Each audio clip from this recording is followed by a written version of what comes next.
Welcome back to Vintage and Stuff, everybody. Thank you for tuning in. As always, I am your host, Drew Heifetz. Today on the show, I have Barry of Afro Vintage.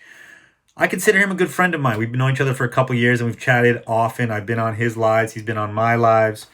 And yeah, just a good all-around guy. On this episode, we get into the market pulse of the hype vintage world.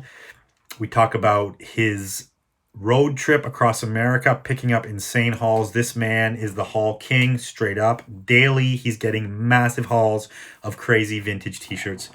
Super nice guy. So please enjoy this episode with Barry. But before that, let's talk about a few things. Barry and lots of other great vintage sellers will be popping up in Las Vegas at ThriftCon on October 17th. Make sure you check that out if you're in Vegas. Also, Virtual Flea on November 6th in Phoenix, I believe.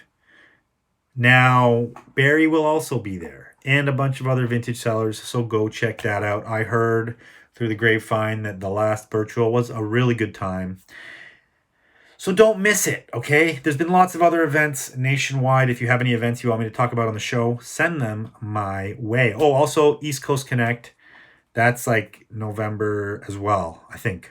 Or no, maybe it's October. I think it's the beginning of October. Look that up. East Coast Connect in New York City. Okay, what else do I have to talk about on the news today? Go shop F as in Frank Vintage, as always. Use code VTG and stuff. I will put that down with a link down below in the description. 40% off vintage for everybody listening to the show. That's how much I love you guys. I appreciate you. 40% off on my website for all you guys listening, okay? VTG and stuff, go click down below, okay? Bidstitch is now doing a weekly live on our IG. If you don't know what Bidstitch is, it's a platform that I am involved in starting. It's a platform where for only $10 a month, you can sell as much or as little vintage as you want with no commission fees. We are starting a weekly live on Friday nights from 6 to 8 p.m. IG Live at Bidstitch. Again, I'll put that down below. Go check out the website. There's crazy stuff on there as well. If you want to support my Patreon, that link is down below too. Get extra bonus content.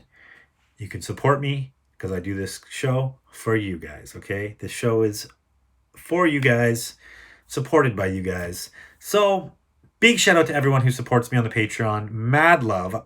I'm overwhelmed that you guys do that, and I'm very, very, very, very, very, very, very, very, very thankful. What else is going on? Lots of things going on. We're back at the Rose Bowl, probably in October, November, all the upcoming months. We should be there, so come check us out, booth 3128. Other news, some weird, wild world out there. Everyone stay safe and be well. Be happy, not crappy, in the words of my dad, Dave Heifetz. And enjoy this episode with Afro Vintage. And let me know who else you want to see on the show.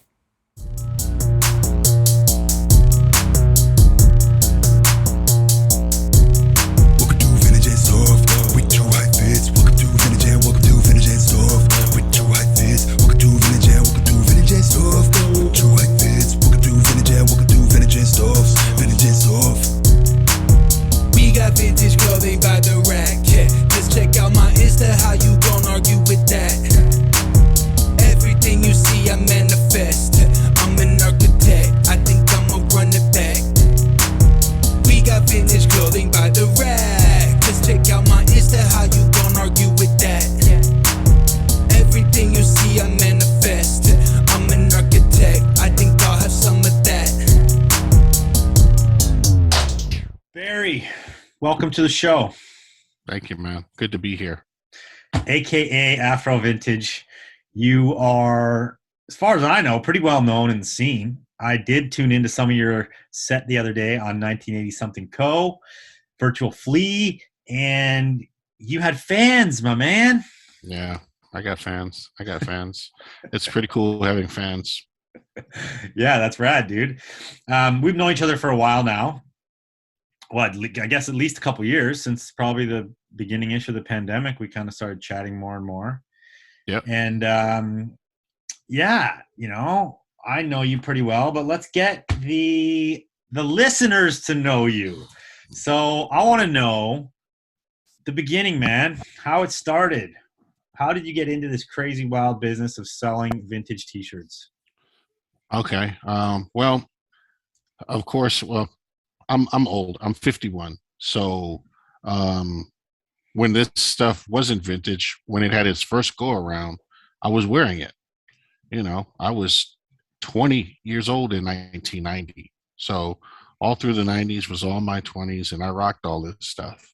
Yeah. Um, so, I had an instant nostalgia for it when I found out about 3 years ago or so that people were selling vintage now, and it was a cool thing.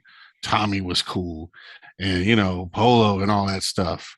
So I'm like, hell yeah, let me sell some of this stuff because I was selling already on like eBay and stuff like that. I was just selling random stuff, but if you've ever sold on eBay, or if you know anybody who's ever sold on eBay, you're selling everything, and selling everything is a pain in the butt. And I was like, well, if I can sell vintage clothes and stick to one thing and have a place to build my personality, my profile up, I like that because I have a lot to offer. I'm a funny motherfucker. You know what I mean? I like to talk shit. You know what I mean? And having a place where I can really do me and get down. Yeah, that was it. So that was the beginning about 3 years ago. So what you were selling everything. You said out selling everything's hard, which I agree because you kind of have to like there ain't nobody out there who knows everything about everything. It's fucking impossible. So if you are selling everything, power to you, but it's hard because like you say you got to like there's more research involved and it's like you just can't know that much shit, right? So, let's talk about before. Like, what did you do before this that led into that? Before, I mean, really, I've only had like a couple of jobs. Like I drove taxi for a little while. Um, but after that, I did some internet marketing. I did internet marketing from like 2001 all the way until maybe 5 or so years ago. And the marketing aspect of what I did has really kind of helped me along with everything I've been doing now. But yeah, internet marketing, like So, give us a rundown. What does that even mean? That's internet broad. marketing. Internet marketing me well for me. What I would do was affiliate program marketing for the most part. I had some clients that I would do marketing for as well, like to get them business. So my thing was I would get people business, whether it was a small company like a local plastic surgeon here in Vegas, or whether it was a big company like hotels.com. I would get them, like, say for hotels.com, I would get them hotel bookings, car rental bookings, and so off and so forth. And they would give me a percentage on every booking and stuff like that. And I did that for a great number of niches for a great number of years, and it was a wave. But when it was high, it was really, really, really high. Yeah, so we're So talking like back in the early 2000s, you said 2001. If you knew what you were doing back then, you could crush it because there wasn't a lot of people that knew what the fuck they were doing, probably, right? And it was easier to like figure it out. Well, maybe not easier to figure it out, but when you did, it was easier to make money, I bet. yeah, yeah, you still had all that free traffic from Google. You know what I mean? If you did all your search engine optimization right, you would kill it in Google every month. And So tell me, like you say, like I got these guys bookings. I got hotels.com, car rentals and flights and hotel bookings. But that's again so vague. Like how the fuck all did you do right, that? all right. Well, uh, let's see. Um, to shorten the story, I had a business partner in India, and he was really good at building websites. And his thing was to build the websites and stuff like that. My thing was to figure out what the websites needed to look like, collect the money here in the US and distribute half of it to him. Because back then people weren't fucking with overseas like that. As far as like payments and shit like that, they just didn't trust it. So we had a really good partnership. And what we would do is we would build these database driven websites that were hundreds of thousands of pages big, but they were just they would just create on the spot. Like they would just like if you typed in cheap hotel in Atlanta, you know what I mean? Like our page would just pop up, and we would have like 100 different websites with 100,000 pages, and we would just dominate the whole fucking Google and shit like that. It was crazy, and we would do that for like hotels, rent a cars, uh, and a whole bunch of other things. Some I don't want to name, but a whole bunch of shit, man. And it was cracking for like a long time. So you guys created a system that would just basically prey on search engine traffic. You crushing it with like organic search engine traffic. You get someone a booking, they pay you based on like where the clicks coming from. So you're driving the traffic to these sites, and they're just cutting you checks based on like a commission structure. Yeah, yeah. We would have okay. So the websites that we would build would have like all the info, like it would have like their back end kind of on there so that they can, type in all their information and stuff. And then when they did the actual booking, it would go to the actual parent site, which would be, say, hotel.com, and they would put all their credit card information there and stuff. But the cookie would follow them from our site. So whenever a booking, came from our site, we would get a commission of whatever that booking was and stuff like that. Wow. So, Wild, yeah. man. And obviously that probably died off when everybody else realized it. And there's like 50,000 of those websites out there trying to get these people's attention, right? Yeah. And also because Google hated us, like they fucking hated us, man. We were like whack-a-mole. Meaning me and everybody else that was doing it, which is a great many people. We would put these websites up, they would kill them. We would put more websites up, they would kill them. So it was a constant thing, man. We used to buy back in the old days, 2001, 3, 4, 5. We used to buy expired domain names. So let's say you had a website, and your website had a lot of traffic, had a lot of ranking to it because it was old and a lot of people linked to it. If you didn't pay for your domain name, like when it was supposed to renew, like that night at midnight, it would become available to the public, and we would just snipe domain names that had all this like juice to it, and then we would put our fucking scraper sites on there, and then in a few days, the fucking all those pages, those hundreds of thousands of pages would just populate all through Google, and we would just get a gang of traffic and money, and it was, man, it was something else. That's crazy, man. Yep. Okay, well, that's interesting to me for sure. But let's get into vintage because our listeners want to hear about vintage. Yeah. So, how did that help you, man? Because like, how did that help you in vintage? I understand you probably got a good overview of marketing and how it all works through that, but it's very different than what we do now. And like, what from that did you take away that transferred over to vintage? Without getting too deep, the way that I source. Yeah.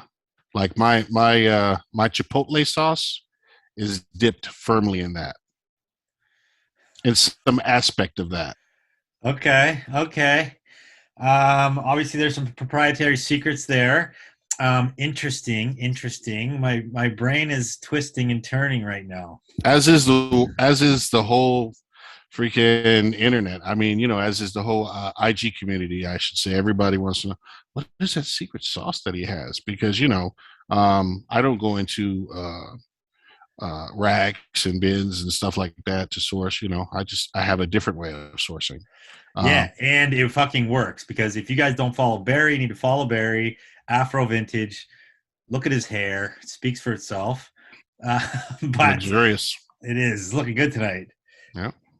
You come up, man. You come up on haul. It's not like, most sellers will be like, yo, I picked this cool thing today, found it at the bins today. You're like, haul today, today's haul, today's haul, today's haul. Like almost every day it seems like. And we're talking like 30 shirts, 50 shirts, 100 shirts, 20 shirts. Like it's a lot of stuff. I know we're not going to get the deep details out of you, but you are the haul king. I've told you that before. So and that means a lot coming from a guy like you, because with all your dead stock hauls and just the way you and your brother came up with the snapbacks and stuff like that. I mean, you guys kill it. Like I've never even did some of the stuff that you guys did like long, long time ago type stuff. I'm still trying to get there. So I appreciate Yeah, the man. the Of tag. course. Well, it's true, man. Like I see some of your hauls, and I'm like, I want to know that secret sauce. I still get hauls. My hauls. Sometimes they walk through the door. Sometimes I got to go find them. But um, there's nothing like getting a good haul, right? Yeah. And I mean, I'm sure you see me going, from city to city, state to state, stuff like that. Like, you can, you have to travel. You have to hit people up, and you have to be willing to put work in.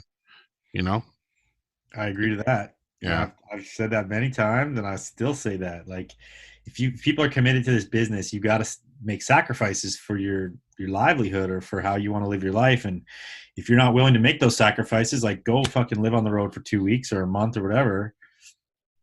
Maybe it's not for you. hmm So that's a great segue into your recent road trips because you know you as well as Frank, I see on the road a lot. You guys are like out there driving around America, buying shit up, selling shit, doing lives from hotels. You were doing lives from hotels. Um, so give us like a play by play of your last big road trip here. Well, the last big road trip I went on, it was very machismo based, very very machismo based. I told everybody on Instagram that I'm going to go to the virtual flea in Houston, leave with my van with no merchandise, not one T-shirt, leave 10 days before the event, and by the time I get to the event, I will have something to sell. And I just I traveled there, and I hit some cities, and I did what I did, and by the time I got there, I had a half a van full of T-shirts that I could sell at the virtual flea within that 10 days. That's so rad. Yeah. So were people following you, and when you were set up at Virtual, were they like, "Yo, like let's hear the stories. Like, what do you got? Like, how'd you find this? How'd you find that?" And they were like, but they were like buying into like this Yeah. vicariously living through you. Yeah. I mean, a lot of people did follow. Um, you know, when you say something like that, a lot of people will cheer for you, but you also got a lot of people that hope you fail too. You know what I mean? And there's no guarantees. I mean, anything could happen. You know what I mean? So, but yeah, a lot of people bought in. Like when I was there selling and stuff like that, vending, a lot of people came up to me, man, and gave me props. And, I had fans and stuff like that, which is funny. You know what I mean? People want to take pictures with me and shit. So it was a good time, man. And that kicked off like a 2 month on the road for me. You know what I mean? That was the starting point. And since I did so good, I had a great event at Virtual Flea. um, I just said, screw it, man. I'm gonna just travel a little bit of the Midwest and a little bit of South and stuff like that. And you know, it was fun, man. It was like a 2 month trip, starting from that time when I said I'm going to take this road trip, and I just did it. Yeah, like you said, it's a gamble. Nothing's guaranteed. You could have ended up at Virtual with like half a fucking grocery bag of shirts or something, and hmm like all mids, a van full of mids or something. Yeah, So were you like happy with the quality that you got on the way? it was great quality, man. To be honest, it was great quality.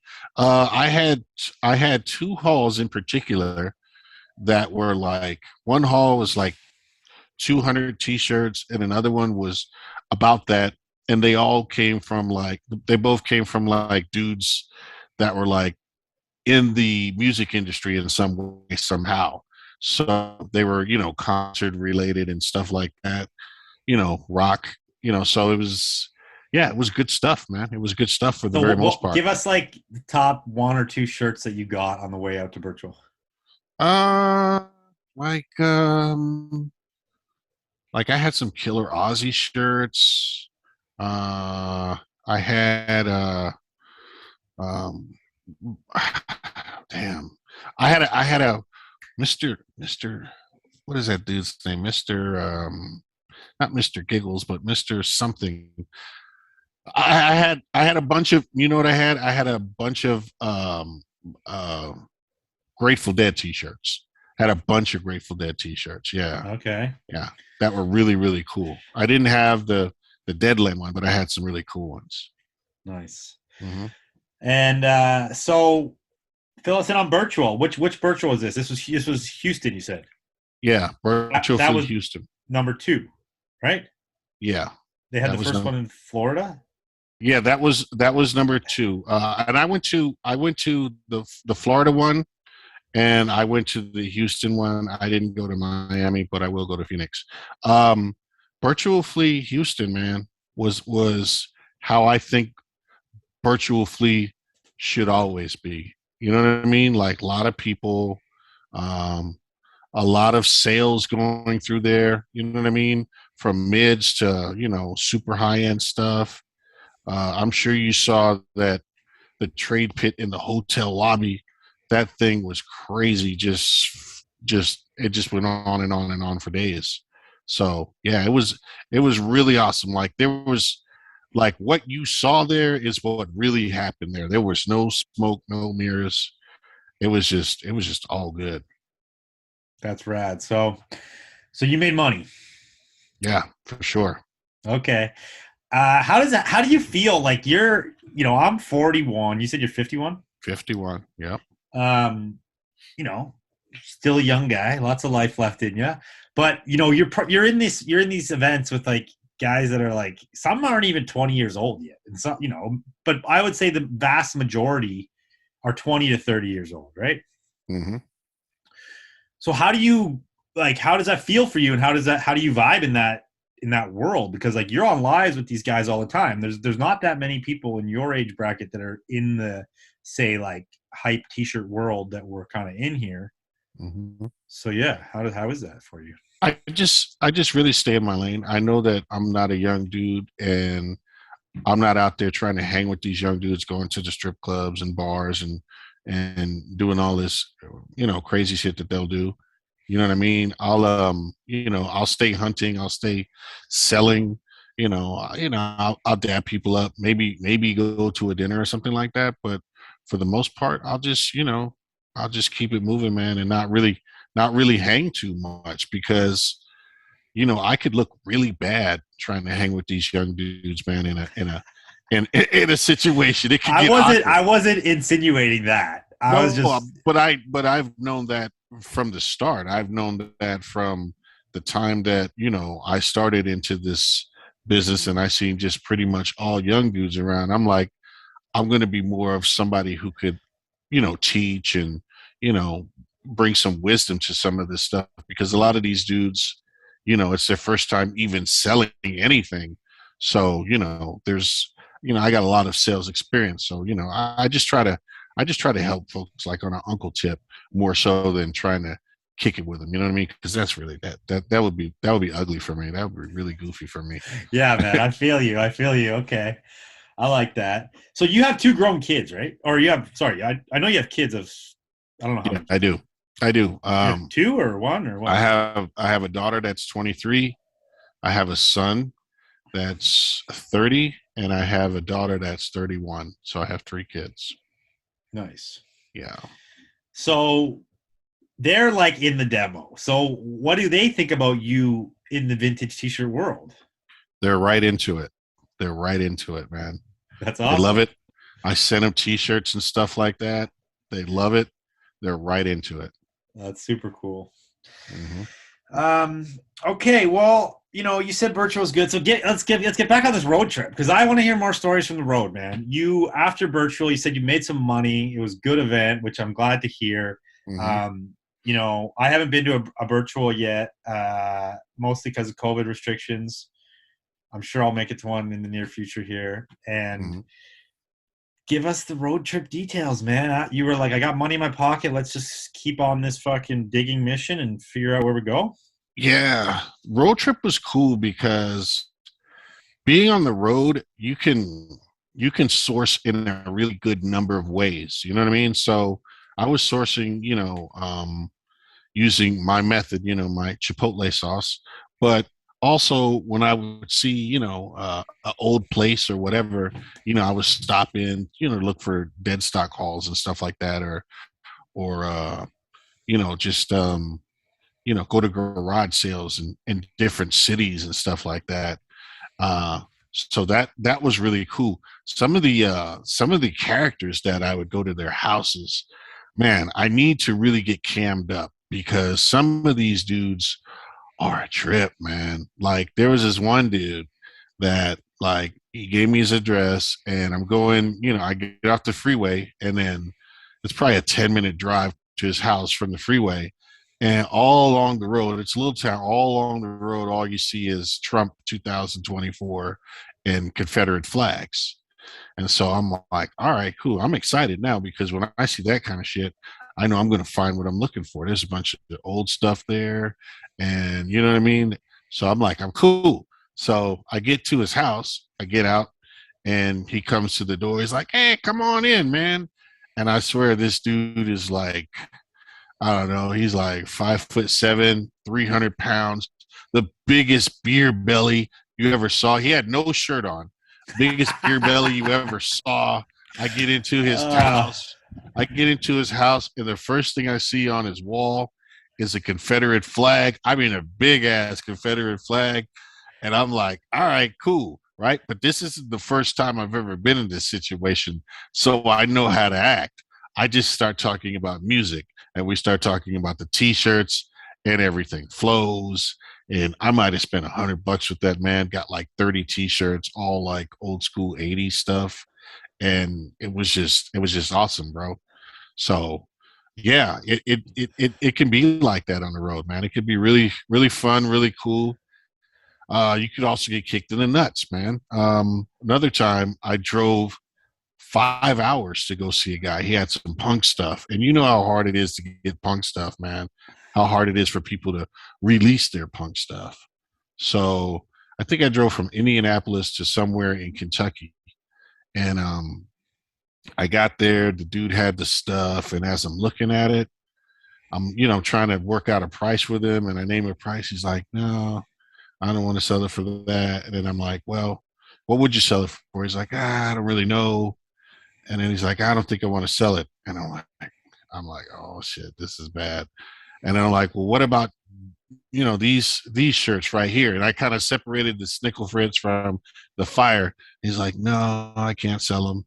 And I'm like, well, what about just these 4 or 5? Because there were some crazy ones. He's like, no, I can't sell. I said, so you can't sell me any of them? Like none of them for any price at all? He says, no, man, I'm sorry. I can't sell. And I was like, I didn't even say anything to him, man. I just spun around and fucking walked out the door, man. I was pissed. And he told you, come down to see me. Yeah. Showed me pictures of everything and all that, man. Oh, that is a kick in the nuts. That's the hoarder mentality when like they know they want to part with it, but they like it's a disease. Like they can't, Mm-hmm, mm-hmm, Oh mm-hmm. man, that's rough. 5-hour drive. 5-hour drive. And, with the way I do it, the less questions that I ask people, the better, because you start asking a lot of questions before you're even at the person's house or whatever. They might look stuff up on you. And once they look up stuff, because like I get shit for cheap, like I get bins of t-shirts for cheap. Like out of 100 hauls, I might have spent $1,000 or more 3 times. And I've got hundreds of t-shirts for $200, $300, $400. But if you ask too many questions, you're going to trigger them to look up, what some of these t-shirts are worth. And if they look up what they're worth, then they probably just aren't going to sell them to you at all at any price because they're going to think that they can just do it themselves. And of course, we know how hard that shit is to list them one by one on eBay or whatever. But when you're 60 years old, when you're 58 years old, you're stubborn as hell. And, and if you don't really need money that bad, you don't care. So, yeah. That's a tricky bit, but it gets tricky too because maybe your secret sauce is only sourcing like where you can drive to, but sometimes you can't drive there, and you're like, fuck, I got this score, but it's like out in the middle of nowhere. I can't like spend 4 days to drive somewhere. So then you're like, well, you got to start asking questions and starting to figure out what's there, and then it's like trying to decipher if it's worthwhile or not, and get a pickup on it from some shipping courier or some shit. Yeah, it's tough. I had a deal the other day. Sean sent it to me because he was like, I don't know if I want this, and I'm like, okay, I'll look at it. And the guy, people say it's 90s, but half the time they don't even know if it's fucking 90s or not. They're like, I don't even know. It's just some of my old shirts. Yep. And I'm like, send me pictures. It turned out all to be like 2000s or later stuff. Like, wasn't really worth it, but I almost just sent him the money and got a pickup on this whole big lot, which was like, it was like $1,500 worth of stuff. But yeah, sometimes you can't take that gamble. Yeah. Yeah. There's no, I mean, because you're dealing with individuals every time. So you're going to be different. You're going to be dealing with somebody different every time. And there's no roadmap for dealing with different people every time. There's no roadmap. There's different things to certainly avoid, but there's no one thing that'll work with everybody. It just doesn't. That's an interesting topic because that kind of goes back to like, it's just simple human behavior, and it goes back to motivation, right? Every human being, you, me, everybody else, my staff, I can tell you that for damn sure, are all motivated by different things, right? Mm-hmm. And when you ask people about this, most people think everyone's motivated by money. Mm-hmm. But that is not true, guys. That's so not true. And you know it because you're like, yo, I got money here, but you're not selling me your punk shirts, right? So that guy obviously was not motivated by money. And this is like high level psychology shit. But if you want to really be good at negotiating or getting these deals or getting people to sell you their shit, you have to be able to decipher quickly what their motivations are. Are they motivated by what do you call it? By like encouragement, or like when Is their wife saying, "Get this shit out of the house"? I yeah, don't want to hear totally. anymore. Some people will be money, but then some people would be more stoked if you just gave them some of your time and had a coffee with them and shot the shit about fucking politics or life or whatever. Or some of them want you to blow smoke up their ass about how cool it was that they went to those concerts. It's like people are motivated by different things. Everybody ticks on a different clock. So it's your job as a negotiator to like figure that shit out quickly so you can leave with what you need to leave with. Mm-hmm. And that can be hard. That can be hard sometimes. Let me get this out because you just triggered something really, really interesting. Okay. About 85% of the people will want to tell you about how cool these shirts are and where they were when they got each shirt and all this shit. Now the thing is about that is the more that they look at those shirts and start telling you about the fond memories, the more they're likely to either keep some of the shirts or change their mind and not tell you anything and not sell you anything at all. So when I go through and look at shirts, I never, ever, ever just pick up each shirt and hold them up and look at one by one. And you know what I mean? I don't do that. Like if there's say 2 bins of shirts, I'll rifle somewhat through those 2 bins of shirts in maybe 3 to 4 minutes and hold up as least of them as I can because I get it every time I hold up a t-shirt. They always got something to say about it, how cool it was and how great that concert was. And hey man, you mind if I keep that one? I remember that time I met my husband at that show. Oh, I'm going to have to hold on to that one, Sonny. Yeah. And it's the heart-shaped box. Oh, worst. And you could get the whole load for 200, but they want to keep the heart-shaped box. How the fuck do you get the heart-shaped box out of their hands? You can't say, I'll give you $200 for that shirt because you're giving them $200 for these 2 bins of t-shirts. And that just might kill the whole thing. Like it's a psychology thing. It's very tricky. The more you do it, the better you get at it, but expect to crash and burn sometimes because the shit happens. Totally.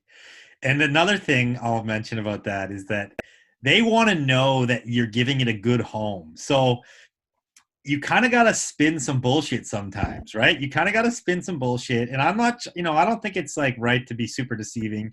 You want to be fair with people, but you know, sometimes, to be honest, sometimes you're helping them because they do have the fucking hoarder disease. But you want to reassure them that it's going to somebody who will appreciate it just as much as they will, or whatever the case may be. Again, playing to those fulfillment factors of that particular person. But good It's luck really out important. there. Good luck Yeah. out there, people.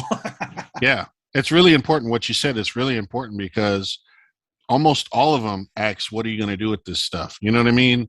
And you never, ever, ever want to say, I'm going to flip this shit. I'm going to make the most cash for this shit. I'm going to go on IG Live and man, it's going to be crazy. No, what I tell them is, I collect, so I'm going to put some of this stuff away in my collection. My nephews and kids are going to get through some of this stuff. Some of the stuff I sell, I say some of the stuff I trade to get, bigger sizes with other people who collect these t-shirts. And then, I'll probably sell a few of them. That's how I lead it. The sell part is at the very last of it. You know what I mean? Because that seems to make them feel good about the whole situation when they ask. That's how I approach it. Good call, man. Good call. Mm-hmm. Okay, so give us where did you go on your road trip? Can you give us a quick boom, went here, boom, went there, state to state, whatever? Yeah. I went to Texas, and when I was in Texas, I was staying in because what I did was I wanted to stay in cities that had a close proximity to other cities. So Houston, you're, I guess 2.5 hours away from like Austin and like San Antonio, and then like 4 hours away from Dallas. And you're even somewhat close to New Orleans as well. So I stayed there, and then, I just fished the whole state of Houston and a little bit of New Orleans and stuff while I was there. And I got to say that I did get some stuff in Texas, but I thought I was going to body Texas. I thought I was going to go there and crush Texas because they got all the rag houses and they got all these pickers from Texas that just kill it, bro. Just kill it. So there's plenty of stuff there. And I'm like, all right, there's plenty of stuff there. You know what I mean? I got my Chick-fil-A sauce. Let me sprinkle some of my Chick-fil-A sauce on You Texas. got Chipotle and just sauce body it. and Chipotle. Chick-fil-A sauce? No. Chipotle sauce. Chick-fil-A sauce, rather. My bad. I got excited. So, by the way, I do have both because, yeah. Anyway, so I'm there, and I think I stayed there for maybe 3 weeks or so. And like I said, I did pretty good, but I didn't do what I thought I was going to do. I thought I was just going to have a haul a day, maybe 2 hauls a day on some occasions. And I probably had about 5 hauls or so, maybe 6 in that 3-week period, which is a lot, but it wasn't what I thought. So then I went up to OKC, Oklahoma City. And Oklahoma City was very good to me, man. Oklahoma City is wonderful. I like Oklahoma a lot. And then I thought, where should I go? Should I go to Iowa? Should I go? And then I was like, well, I really, right from the start, I wanted to go to Chicago. Like, I really wanted to go to Chicago. But I was like, I looked at where Chicago was on the map, and I looked at what surrounded it. And then I was like, well, how can I go to a bunch of different spots and still hit Chicago? So I was like, Indianapolis. Indianapolis is like right here. You got St. Louis here. You got Chicago there. You got Detroit. You know what I mean? You got Cincinnati right there. Then you got, Nashville is ways down, but you got a lot of places that you can hit. So that's what I did. I probably stayed there off and on for about a month or so in Indianapolis. And when I went there, man, it was great. It was really, really great. I did a tremendous amount of driving, but it was really, really great. Yeah, it was it's nice and centrally located, and there's just so much people there and so much stuff that yeah, it was awesome. And you live, I want to say Vegas. Yeah, I do. I live in Okay. Vegas. Okay, cool. Um, I had a question. So you're doing these digs, you're buying shit for cheap, you're getting hauls, big hauls. You don't rifle through stuff because you don't want to trigger like those people to keep shit. So you must end up buying a lot of mids that you're like you that aren't the hype shit, right? Yes. In the mix. Okay. But you're not really set up to sell mids the way I see your business. So like what do you No. do with mids, man? How do you liquidate all the other shit that you don't want? Well, I have a few people who do buy in bulk. Um, but I brought some mids back. I probably out of all the mids that I got, I probably brought back a third of them. I probably brought back a third. Um, I probably bulk sailed a third. You know, and then I bundled some into like the late night bundles and stuff like that or whatever.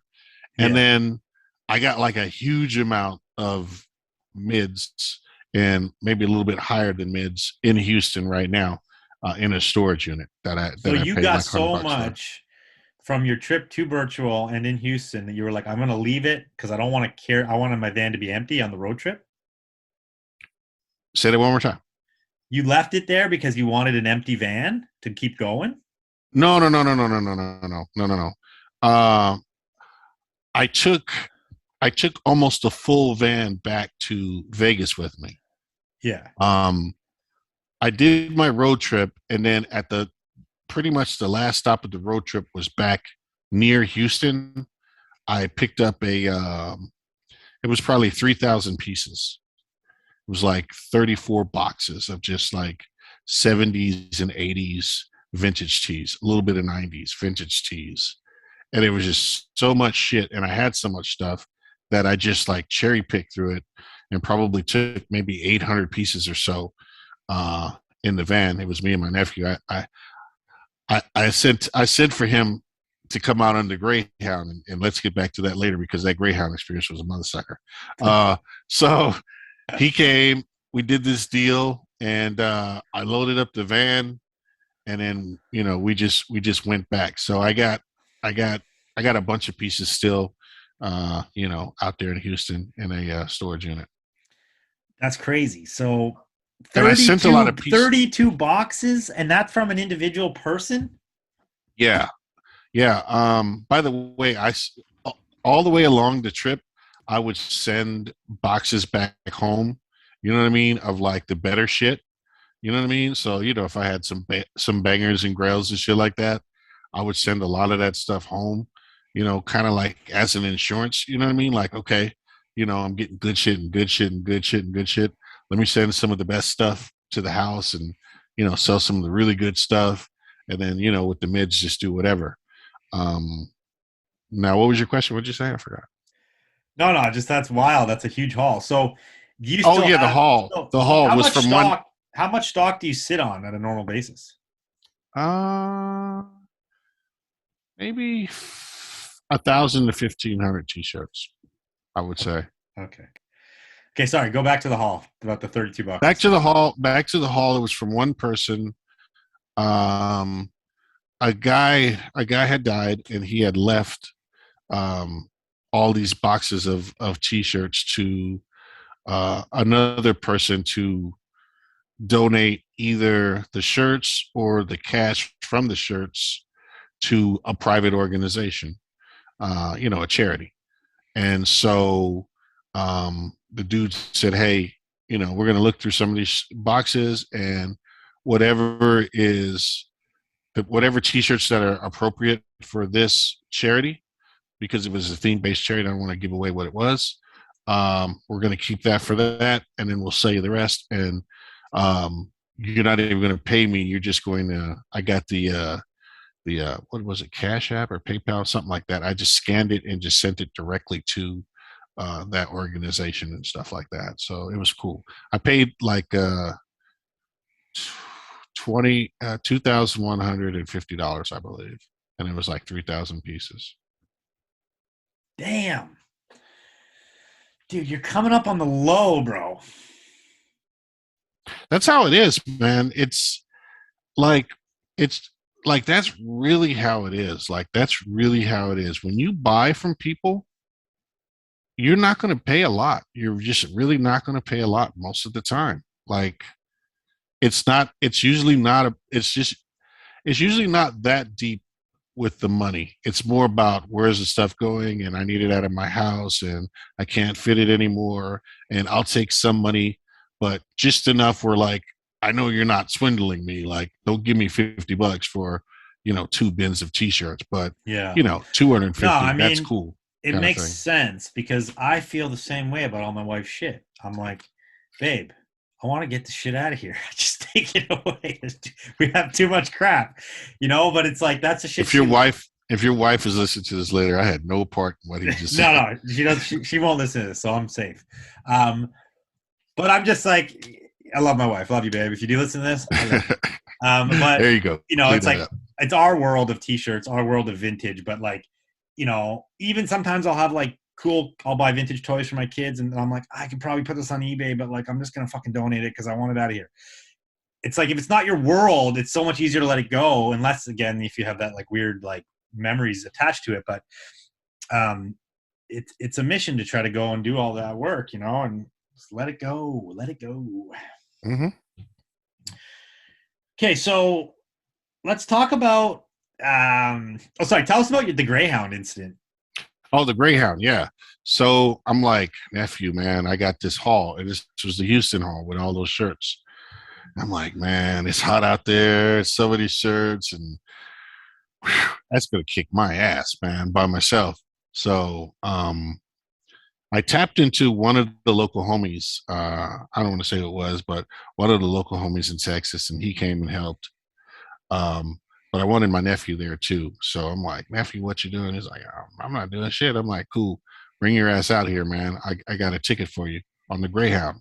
So he came and So he came all the way from all Vegas. the way from Vegas. Yes, sir. So Yes, what is sir. that? Like a 2-day freaking Something Greyhound like trip? that. Yeah, something like that. And he said everything was cool on the Greyhound until he got to like Dallas or something like that. And then the AC broke, and there was no AC on the fucking Greyhound, bro, from Dallas to Houston.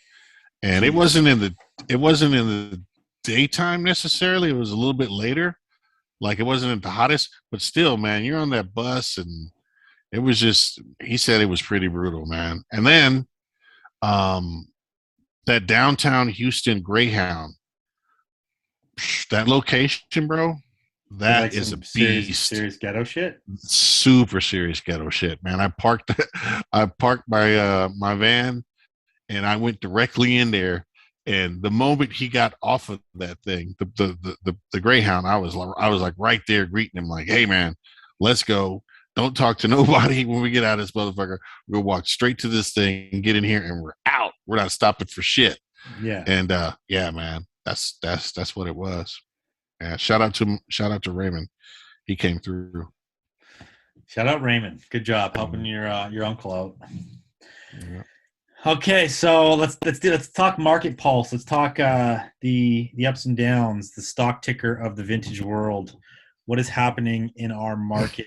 You of all people seem to be tapped in pretty tight because you do spend a lot of time on lives. This is literally vintage t-shirt selling on Instagram and events is basically is your full-time gig, right? Pretty much. Yeah. Okay, so you're tapped in. You hit me up the other day and you were like, um, oh no, I brought you on a live. I randomly went live in the middle of the day. You hopped in. You were like, vintage game is roughly 30% down Hmm. from your assessment, which is it's a good even number, but obviously this is roundabout people obviously. Um, and you said because you did your set with 1980 something co. What, like 2 weeks ago now or something? No, just it was last Sunday, so just a few days ago, probably about Oh, 4 or 5 okay, days ago. Hmm. last Sunday. So tell us about the set first of all. Tell us about your set because you were the closer or something, or you were like a main event. I was one of the main events, but the guy that came on after me, he sold those Nike center swooshes, and I think one of his things went for like $2,100 or something like that. Uh, but yeah, so I just brought on, like pretty much some of the best grails that I had, um, and I wanted to kind of see where they went, and a lot of them that went for like say 500 to $600 or so, in my opinion, were $800 to $1,000 t-shirts. But it was just, the flow of the market goes up and down, and that's what I based my kind of 30% on, is how they did. Yeah. So what was your highest sale of the day on the fleet? It was the I had a Jimi Hendrix, pretty much one of one. Um, it was from the artist that does the Heaven Smiles for like the Santana pieces, the Heaven Smiles Santana pieces. I think his name is Michael something. I can't forget. I can't remember his last name, but yeah, it was a crazy piece, dead stock, beautiful XL, great meshes. I think it went for like 610. And my opinion, that T-shirt on the low end is worth 1,000. Probably on the higher end, it's probably worth 1,500 or so. It's a Okay. crazy piece. Yeah, so those ones are kind of the wild multicolored big print, Yeah, and they're kind of like all no, they're screen printed, but they're like hand layered screen printing, so it's like they can be unique in their own right, kind of like yeah, more like real art pieces than like yeah, regular screen printed tees. For yeah. those people that don't know, but go look them up. They're super cool. Um, okay, so yeah, it's so funny now. Like I don't even know the market on any shit anymore. I'm like, there's too much. It's too much. It fluctuates too fast. I'm like, I can't even keep up, and I don't know. Don't really care to keep up that much. If I find something cool, I'll figure it out as I go. I'll tell you this. I'll tell you one thing that I know for sure, like for sure, is mids is where it's at right now, and mids is the future of vintage going forward. I would say for the next year or so, because so many people are getting into it, and the people who are getting into it want to spend anywhere from 10 to $30 on a t-shirt. If it's a banger for them, maybe 50 to $70, something like that. Yeah, mids pay the bills. Mids always sell, and it's always been that way. I always made all my money on mids, and I don't. I was loving, say, the last year and a half when me and Kirby were doing Hogan all the time because it was the easiest money I ever made. It was literally $5,000 a week. Hop on IG Live for like 2-3 hours a week, and we could sell anything. I was joking to Sean. I was like, this freaking this what was it, like I Love Lucy shirt? It was like 120 during that period. Now I'm like, maybe get $50, Mm-hmm. maybe $60. Um, was so many things that people thought were grails because they hadn't been like privy to the market and how much of this stuff was out there at that time. So it was great, easy money. Yeah. Plus, you guys had such a great time. He's the best co-host on IG. Period. Hands down. Yeah, Nobody's even close Kirby to is him. the man. I love Kirby. Nobody's close. Nobody's close. Yeah, we had a lot of fun. That was super fun time. Okay, so I posted yesterday on my IG talking about this market being 30% down and what were people's thoughts. So we're going to run through a couple quick comments of what people thought about the market. Um, Speaking of Kirby, let's read Kirby's comment. Okay, Kirby writes, Dead Union. Shout out Dead Union. If a rapper wears it, sheep will want it. Has that not been the rule for the last 5 years? As long as little whatever puts on a thing, the little whomever wants the thing to put on. Hordes and hordes of poser cunts came over. This is his words, not mine. By the way, he's Aussie. They throw cunt around like it's whatever. Came over and now they are leaving. That's fashion. It's puke emoji. Always has been. Always will be. I, for one, am loving watching the collectors make a mad dash to sell the shit they never cared about in the first place. Poser karma. I support it 100%. And to anyone who thinks your $1,000 wrap tee will be worth 10 times that in the future, what makes you so sure? Based on what evidence? I personally cannot wait for this not to be cool again. So that is Kirby's take on the market. He's probably looking for a re-entry. Well, he's never gone anywhere. He hasn't gone anywhere. But it's like the typical stock thing. It's like, sometimes when it goes down is a good time to make a lot of fucking money because you can recapture all that shit that now is dropped. Mm-hmm. And when you think about that, like when you think about the market dropping, if it goes farther down, it's hard to say exactly. This is all speculation, just like everything we talk about here on the show mostly. But people might start dumping collections. People might start going like, shit, I got to get out. Like I put 50 grand into t-shirts during this last 2 years. And now my job just fired me or whatever the fuck happened and I need money. Right. And then if the market's down, you could probably sweep up collections. That's happening right now. It's happening already. It's happening. So there you go. See, you're tapped in more than me. So that's happening already. It's happening. Next comment on that post coming from FA_VTG. It's a wave. The hype is mostly for things I care less about. I try to stick to what I love, but it doesn't always pay the bills. Good words. Honest words. Yeah. Stick to what you love. Stick to what you know. You can't go wrong. And here's another thing. If you're fucking having fun, if you're enjoying it and you're still surviving, there's something to be said for that too, right? Right.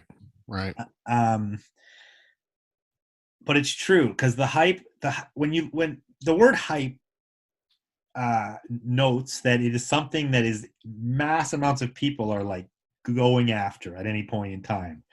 Like the latest Nike is a hype shoe or whatever's happening. But when we look at the hype vintage market, it's like it has been waves, right? We had a Disney hype for a while, and the Disney hype is kind of on the backside, right? And then right now, like music tees have had a pretty good consistent rise, and they're still good, I think, because music tees will never go anywhere. Yeah, I mean, it's just a good staple. It hits everybody. Yeah, it hits everybody. Exactly. Movie tees, like I think certain movie tees are still good, but then I don't know. You tell me, man. What do you think about movie tees right now? Yeah, I think movie tees are definitely going down, like really down. Like that was one of the shirts that I had on the virtual flea was the Cable Guy by Jim Carrey. Had a big ass poster print on the back of the shirt with him on there. Last year that probably would have went for $2,000, like easy around the top. It would have just went through the roof. It went for like I think $600. So was that one that you held for a while, hoping like it would continue to rise? No, I don't usually do that. I don't usually hold t-shirts for too long. I might hold t-shirts for a month or two or whatever for like an event, or just to have some stock, or just to have some insurance or something like that. But I don't typically hold higher end t-shirts. Like I'll hold some lower end t-shirts that I think have potential to be higher end in the future, but I don't usually do the opposite. Yeah, I mean, it's one thing to say like these tees are worth $20. Let's hold them until they're worth 100 potentially, but it's kind of a lot more scary when you're like, I put 1,000 into a t-shirt, hoping that it goes to 2,000, and then it goes back to 500. And matter of fact, let me show a t-shirt for the future viewers of this podcast in a year or two from now. Today, this t-shirt right here is worth $20. I bought it for $20. Who knows what it'll be worth when you at home there see it in a year or two from now, but it's worth $20 now. You could have got it for $20 on this day on September 23rd. Okay, so is that your prediction of something that's going to hit? Yeah, for sure. I mean, because like when you think about like the Sade and you think about like just the female singers and stuff like that, how they're hitting, you know what I mean? From a couple of decades back, the singers of this generation, they're for sure going to hit. It's just a matter of when. And if the t-shirts are $5 or $10 right now, hoarding some of those wouldn't be a bad idea, because I doubt very seriously if they're ever going to be worth less than $5 or $10. And the upside could be crazy. Exactly. That's the truth. That's like buying a penny stock or something where you're like, it's not going to go below a penny, guys. You know, it only has upside. Again, like I said though, but buying something when it's super high, inflated already, you're banking on that hype to continue, and the hype. You're better off looking to the future, trying to buy something that you think has potential hype in the future. Okay, this is not. I'm gonna read Uncle Bin's comment.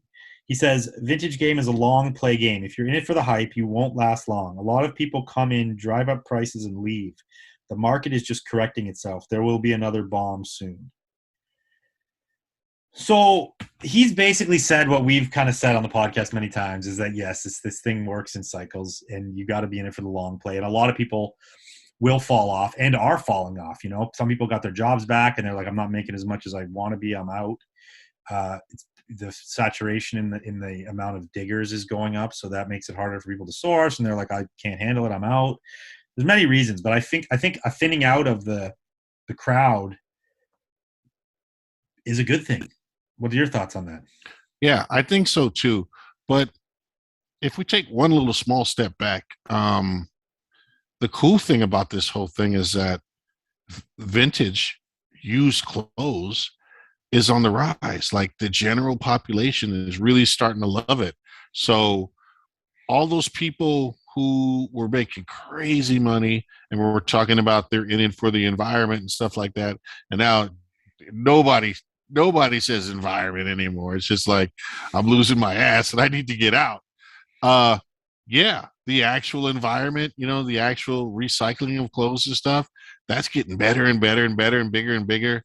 So that's the win. That's the real win in this whole thing is that. Yeah. I love that you said that. That's awesome. Whatever the prices go for, they go for, but that's the real win. And if you're just in it for the money, you can't even see that. Like you're blind to that. But that's the real win. Yeah. I love it, man. I still say that shit. I'm still about it. Oh, and, yeah. I based a lot of what I do off that. And I think you're right, man. That is the real win. And this whole market flux we're talking about is strictly localized to the hype market. But like you said, the bigger used clothing market is fucking booming. Everybody wants a piece of it.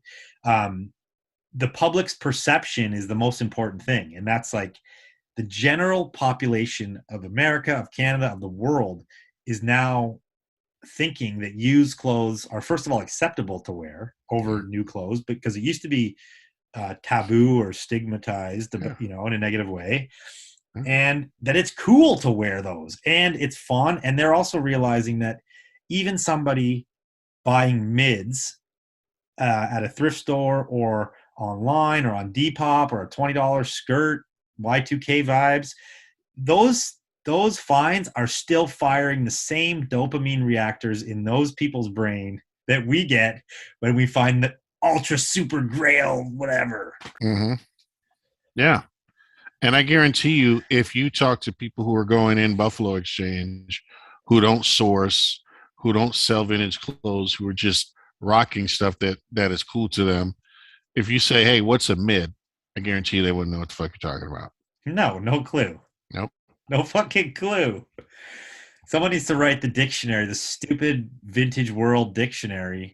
And they need to leave out one word. They need to leave out one word. Steal.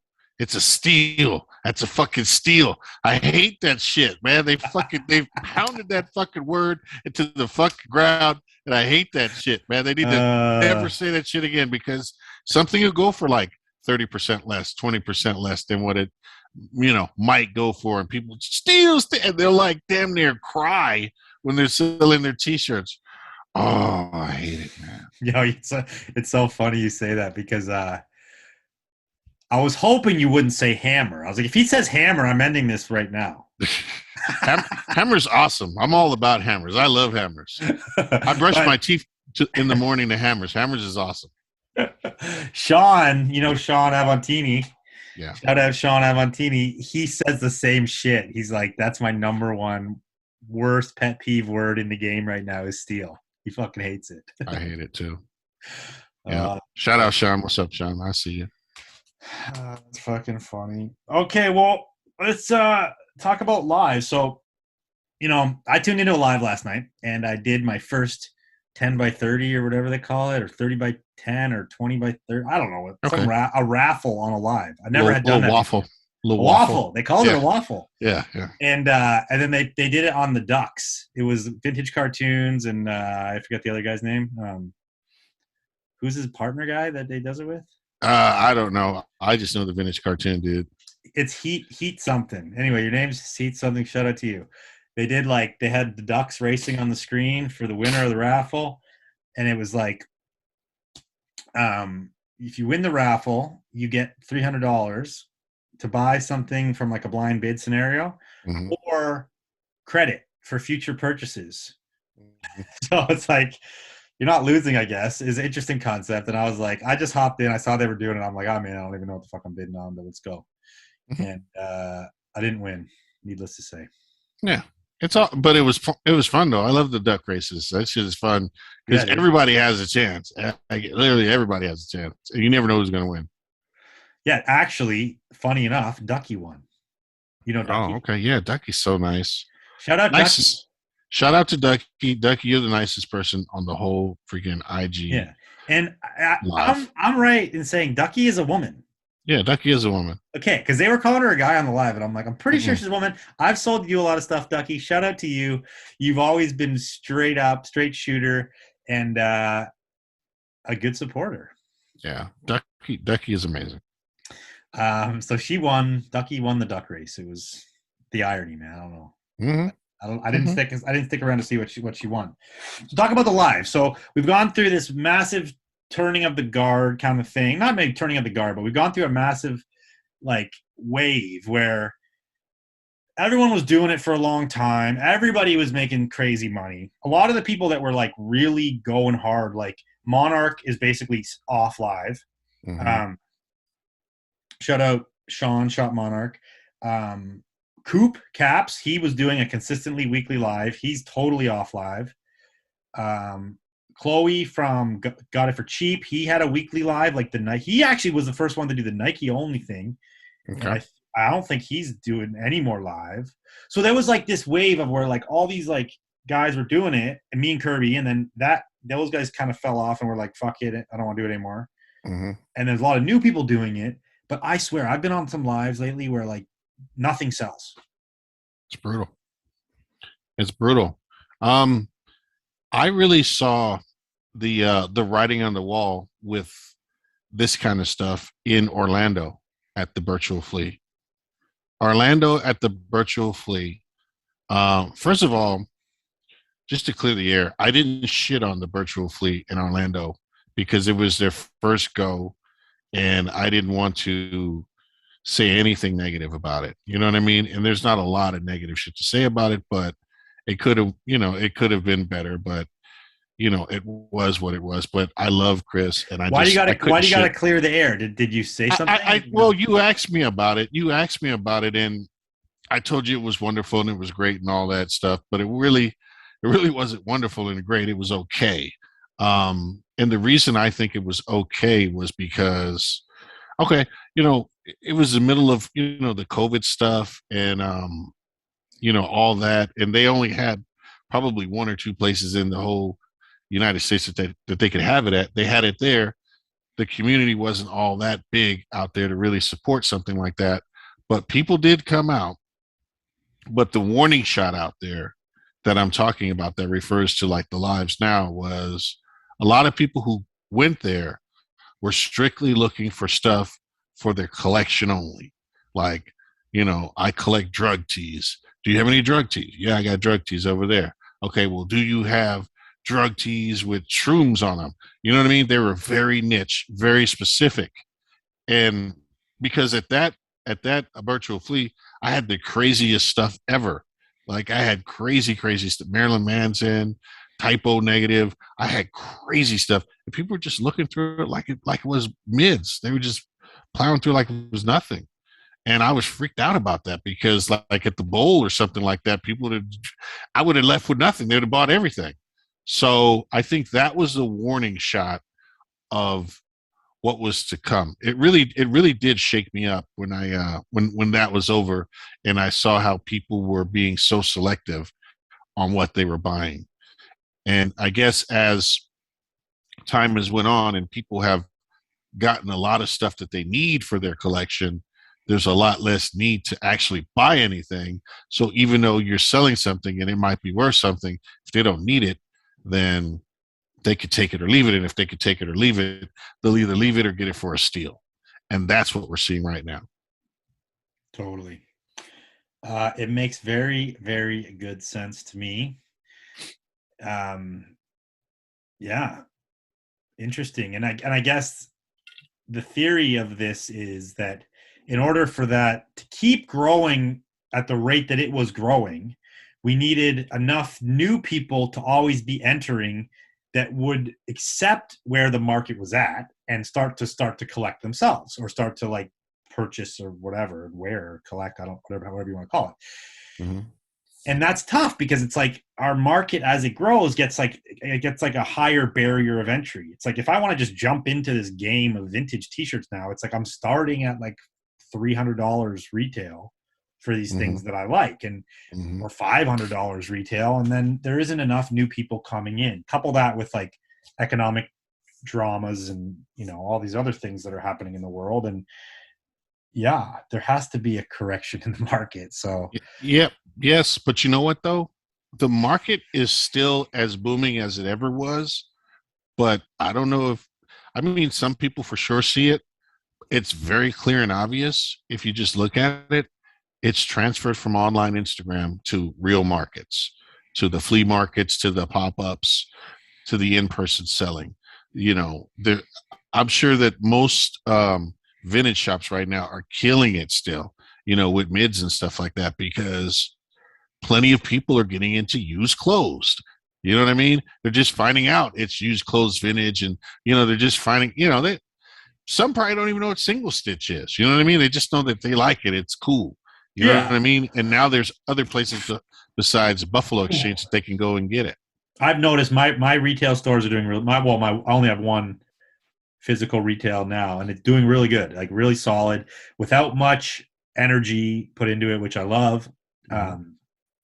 And we don't sell anything really above mids. We sell like a good solid grade of mids, outerwear, everything. I'm not only t-shirts, we sell everything, but it's just good. And I think that's refreshing for people because they finally got to go out and fucking touch and feel and try on and all these things. And the amount of events popping up too, like you said, strictly for the vintage community is crazy. I mean, ThriftCon was the first, in my opinion, beyond like Rose Bowl and shit. Yeah. Then Yeah. the virtual came out. There's probably some others in there. But now it's like, it's kind of one of those things. It's like once somebody sees somebody do it and they're like, yeah, it doesn't look that hard to throw a fucking huge event. Let's do it. Mm-hmm. There's like those guys in Philly doing it. Juicebox Archive, they did one. Mm-hmm. Are you friends East with East Coast Connection is doing it. Yeah, they do it in the basement of Metropolis. Yeah, shout out to East Coast Connect. Those guys are killing it. Mm-hmm. There's a lot of sick vendors in there. Like you got Bowie Coke Mirror. Super sick. I don't know, a bunch of sick dudes. It's wild. It's wild. Like what they've put together on an ongoing basis. I think this is going to be their fourth one, and they moved it out of Metropolis this time to a bigger venue. And the lineup is going to be crazy. They're going to have Redman there. Oh, they actually moved it out of Metropolis to a real venue this time. Yeah. They moved it out of there. They're gonna the vendors that they have are crazy. They're gonna have Redman, the rapper. He's gonna be there vending. There's no telling what that man's gonna bring. Like no telling. So they're really doing it over there. What date is that? What date is that? Do you know? October 3rd, I believe. Damn, I didn't know that. See, This is dope. I like talking about this kind of stuff because this is something that the listeners want to hear too. Because there's probably a lot of people in New York. If you guys are in New York, October 3rd, look it up. East Coast Connect. And if anybody out there listening has events they want us to shout out on this show, just send them to me and I'll talk about them. But I think that's true. Like you said, physical retail is doing very well. The Rose Bowl's still doing well, although now when you go out there, it's like 110 degrees in the fucking parking lot, and you're like, by the middle of the afternoon, you want to die. Yeah. but That's why I but haven't been out there. It's just it's too hot. yeah, but yeah, no, I mean the vintage world as a whole is doing well. I don't if I come across morbid to anybody out there listening, um, don't worry, I'm not morbid. I'm in this for the long haul. Barry's in this for the long haul, and we want to study how the market fluctuates on this show, and that's what I am about. Like you say, you're like an online marketer. Like I think about myself more as a marketer than a vintage seller, and I have for like the last lot of years because that's what we all do. Anybody who's selling is essentially marketing. You have to be able to market your product to sell it. That's what the definition of the term, right? Very true. So as a marketer, you want to know what's happening, how you can do that. And right now, probably the better play is to go find some events. Speaking For of sure. that, do you see, like, obviously summertime is the biggest time for events. A lot of them are outside. The weather's good. Summertime, fall. We're in like the early stages of fall here. I know it really doesn't matter in Vegas or Texas or LA, but California, yeah. yeah, the rest of it does. So, do you see like the online thing ramping up in your opinion, like come the next like month or so with fall weather? I think so. I think so. I don't think that it'll ever get back to like how it was before. Number one, because there's just too many things going on.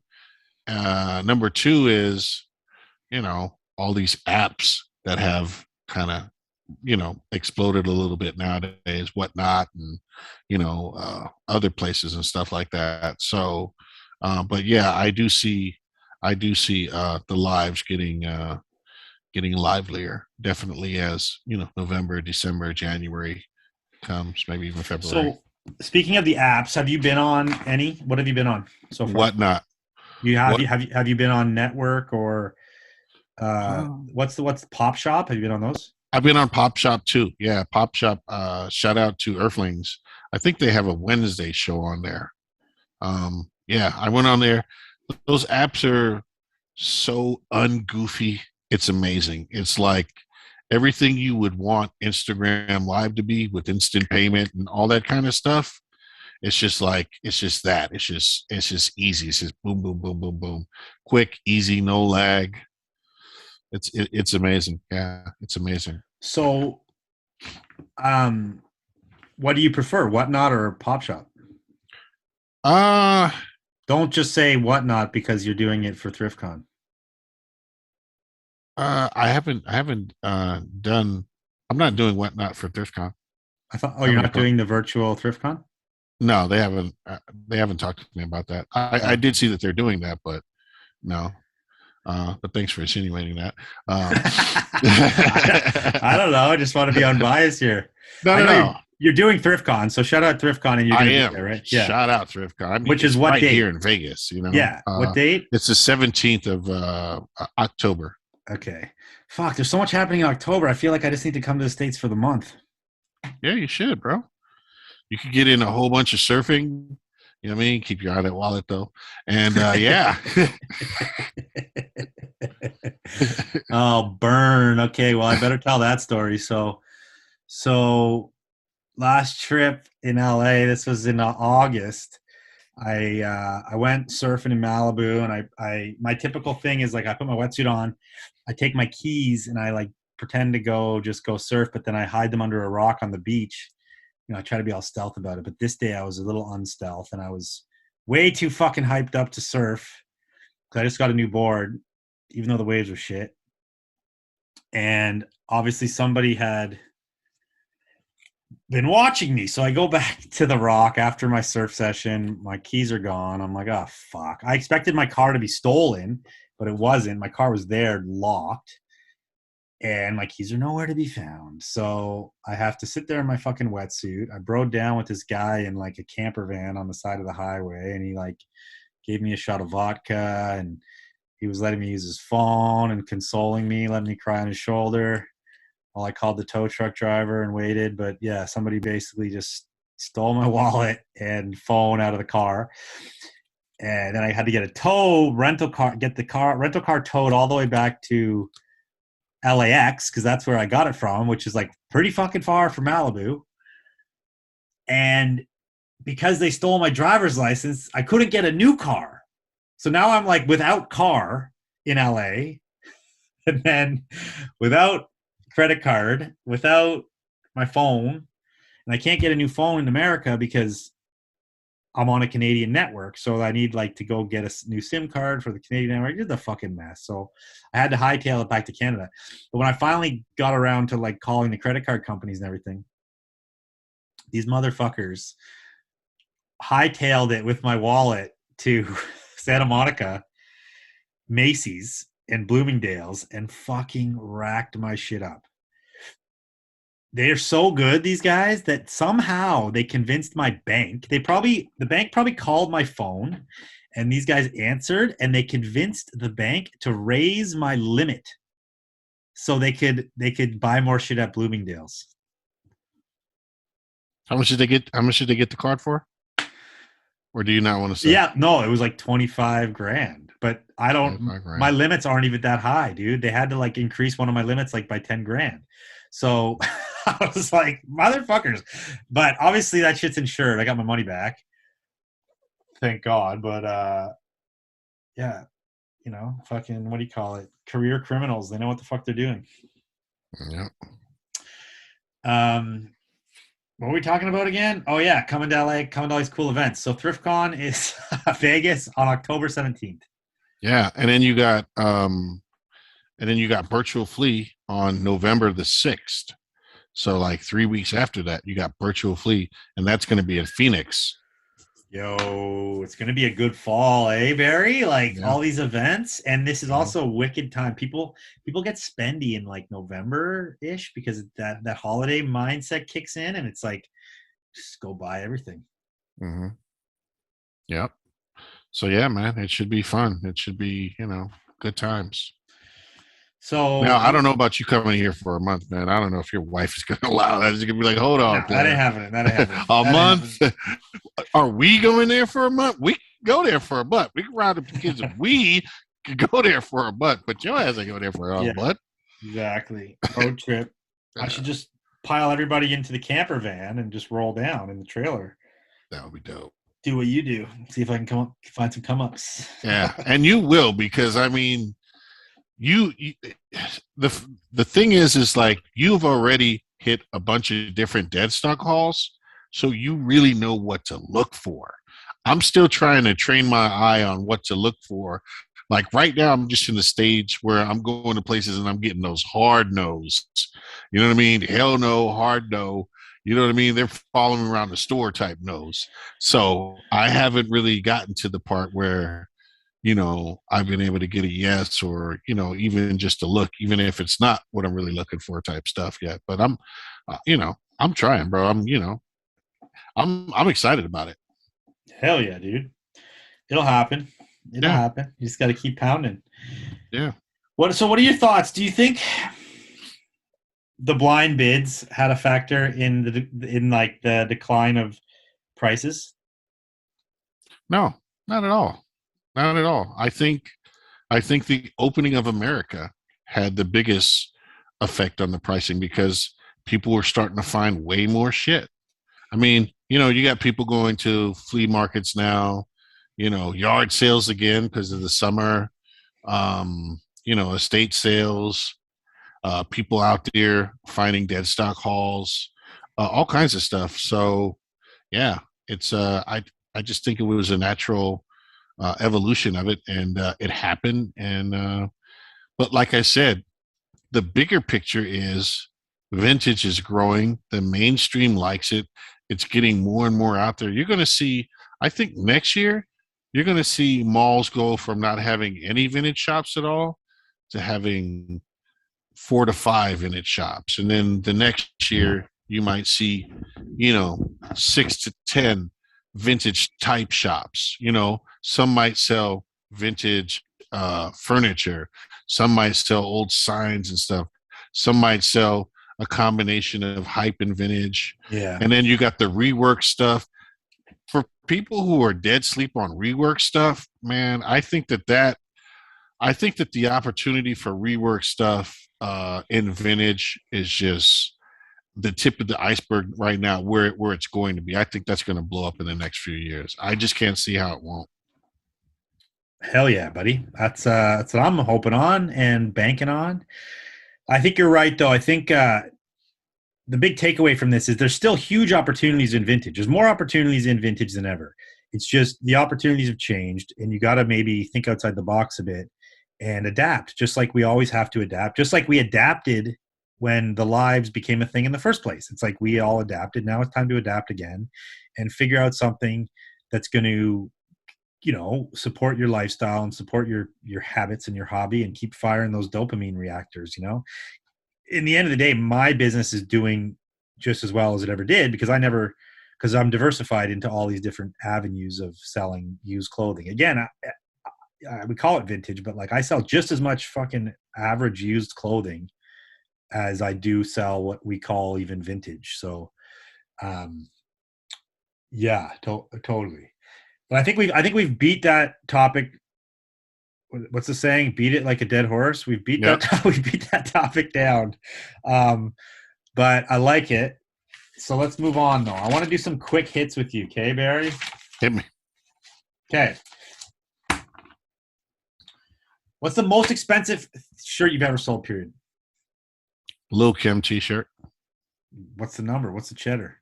Oh, damn, I shouldn't have said what it was. Well, 2.2. Okay. Dope. 2.2. I have you beat by just a hair. Okay. Who's your favorite seller at the moment? Who do you think's doing? And this doesn't have to be like most grails. This could be just someone who you appreciate the way they present themselves, or like who you enjoy following, or I don't know, whatever. My favorite seller at the moment. Damn, that is a tough one, man. Um, Shit, my favorite seller at the moment. Uh, Let me come back to that one because I have to think about that. Okay. Cradle of Filth or Morbid Angel? Cradle of Filth, hands down. Okay. What about Mosquito Head or Rap Tee? Mosquito Head, like for the absolute win. I mean, there's a million rap tees out there. There's not a tremendous amount of mosquito heads, and mosquito heads are falling apart by the day. So yeah, man. Dry Rot is really our rack of Dry Rot at the warehouse right now is like 20 shirts deep right now. Like we're finding them all the time. And sometimes we'll list something like on our website, and by the time we go to ship it, we're like, fuck, it dry rotted in that period of time. It's definitely an issue. So have you had many mosquito heads in the last couple of years? I think I had 2 or maybe 3 ever. Which ones were they? I had the Sid Vicious one. I had the Bob Dylan one, or something like that. I think that's his name. Or James Dean, Bob Dylan, one of the two. I think I had one more. I can't really remember what it was. So yeah, like 3 of them. Yeah, you know the one with the Living Color dudes, the same dudes that you just had the shirts of. What are those guys called? The Wayans The brothers. Wayans brothers, yeah. And what was their skit called again?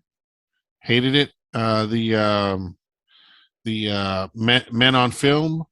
You talking about Men on Film? Yeah. Oh, I forget which skit it was. They had a couple of skits. But anyway, it's the ones with the Wayans brothers, like Wanda or something. But oh yeah, they I can remember having that shirt at the bowl and selling it probably to Feynman for like $300. Not even much previous to COVID. Mm-hmm. Which I don't know. What do you think what do you think those shirts are worth now? Like a couple grand? That one that you're talking about, the mosquito head, the Wanda mosquito head, I think that shirt is probably worth $4,000 to $5,000 right now. 4 to 5? Yeah, man. Yeah, and then there's the fireman Bill or whatever, the other character. Yeah, that's about the same. That's about this. God damn, yeah. 4 to 5. And I don't even think if I had it and I didn't need to sell it, I don't even think I would sell it because those shirts are just crumbling every day, and those shirts legit will be worth, more as time goes by, and they're already worth crazy money right now. Yeah.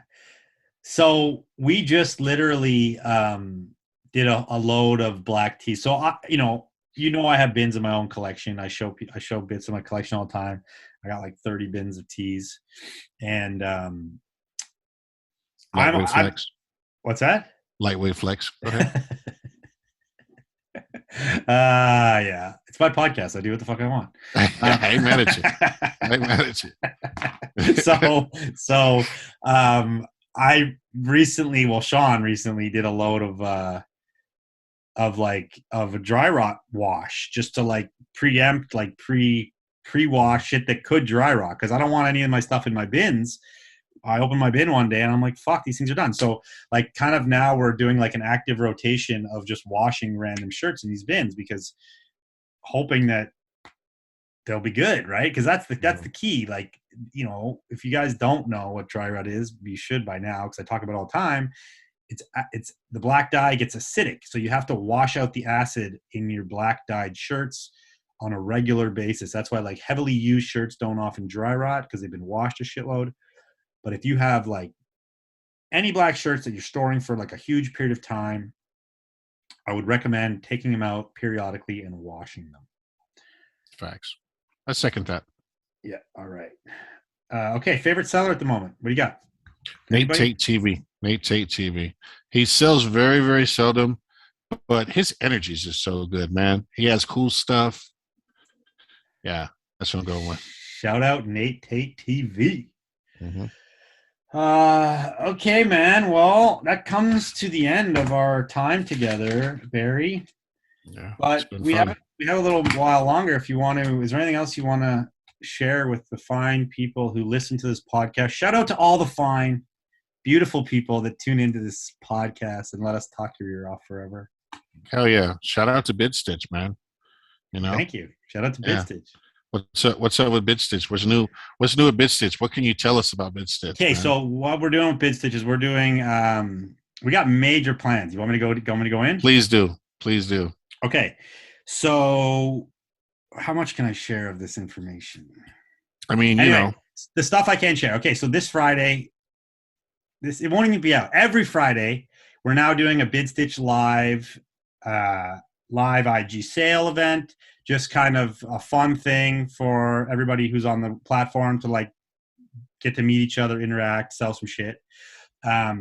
We are also launching our like a broader spectrum of the Bidstitch news reporting starting next week, where we are going to be covering everything and anything under the sun in the vintage world. I'm talking like who got what haul.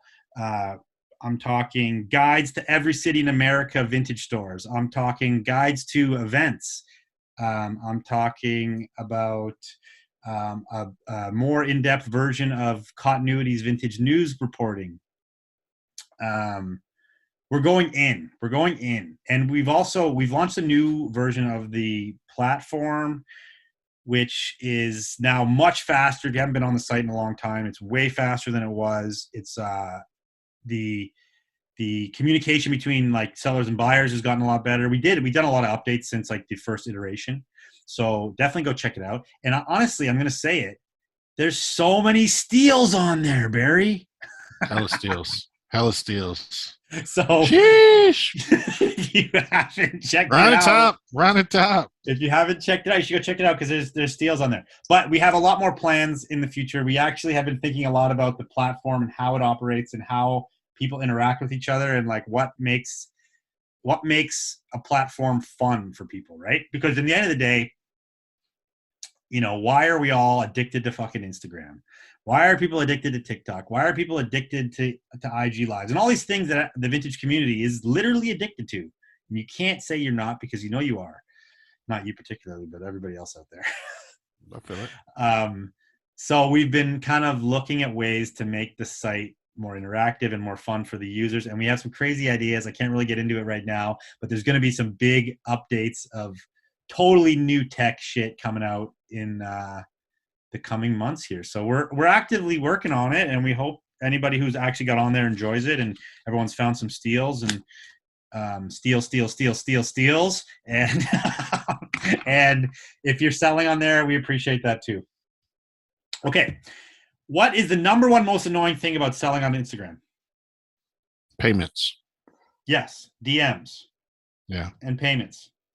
So Bidstitch is a commission-free platform where you can now have a centralized hub of all your orders, and everything is localized to what you're doing. If you want to be more organized and selling on IG, a really simple way to do that would be to send people the invoices through Bidstitch, which means all the data you need to ship is there. Because I don't know about you guys or you, Barry, but I when I was doing like lives all the time and selling a shitload of stuff on live, I was fucking up orders all the time. My phone was full of screenshots of people's addresses. Shit was a fucking nightmare. The worst, most unorganized way to run a business is to be unorganized like that, because that's when problem happens, but also because it basically sucks your time. Mm-hmm.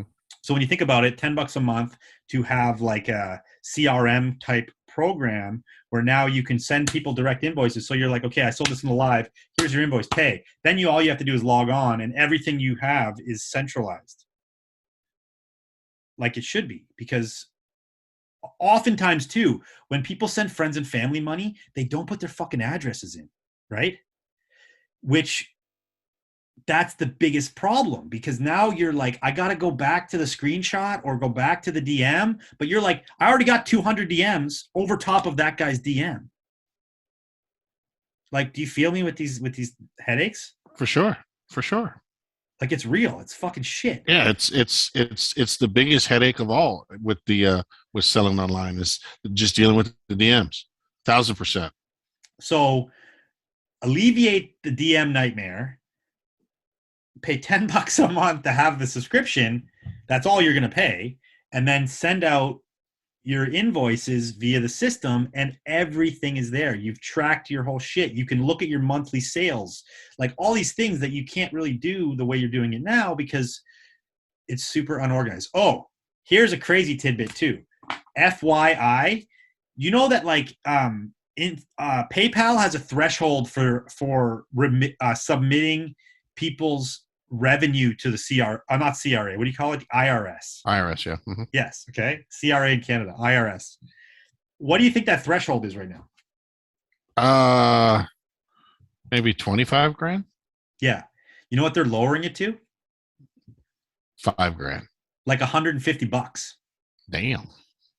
So essentially now, the government has mandated. I mean, PayPal wouldn't fucking do it if the government didn't ask, because PayPal doesn't give a shit. The government wants to know, because the government wants more goddamn tax money, because they just gave out like how many $1 trillion in relief funds? Yeah. Right? So the government goes to PayPal and they say, hey guys, we want you to remit every single person's income, period, with like $150 threshold. Don't quote me the number, but I know it's within like $300. It's stupid low, right? Basically, sell 2 t-shirts and you fucking hit your max of friends and family payments. So that's a big thing for people. Like, they're gonna now, having people that think this as like a hobby to secondary to their main gig, are gonna be getting that income submitted to the IRS behind their back through the system. And there's gonna be a lot of news about this coming out. So don't just think this is like some, I didn't just make this up. There's gonna be news coming out about it. So yeah. Anyway, stay tuned for Bidstitch updates. Lots of stuff coming through. And if you guys want to tune in, Bidstitch, it's going to be on the Bidstitch account. We're doing lives with Bidstitch members. Going to have some fun on there every Friday, 6 to 8 p.m. Yep. And I'm a member. I'm grandfathered in. I believe in Bidstitch. I believe in Drew, and I believe in the Thrift Lord. Like, these guys, man, they're not going to, they're going to take this thing up. You know what I mean? And if there's any bumps in the road, and of course there's always bumps in the road, these are 2 of the guys who could really figure this shit out. I have confidence in y'all. Thank you, Barry. Appreciate that big time. Yeah, man. You got any shout outs today? You got any people you want to thank, or other people you want to? Man, thank you for having me. thank you for having me, man. I appreciate you. Um, you know, I followed you from the very beginning, you know what I mean, of all this shit. Sent you corny ass questions when I first started, and you took time to answer them.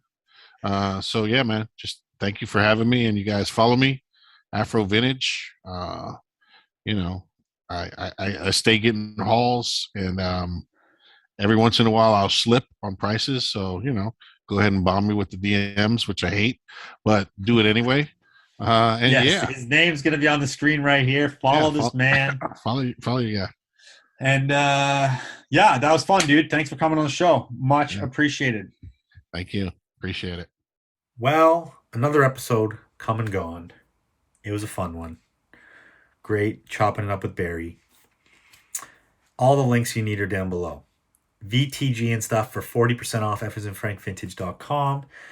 We have the Bidstitch link, our new platform where you can sell your vintage for only $10 a month, no commission fees.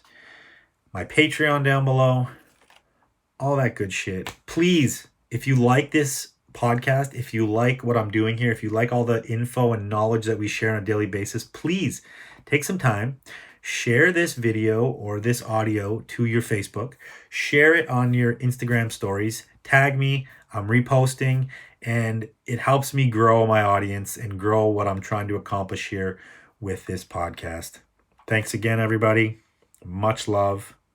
Namaste. Whatever else people say. Thank you. Peace out.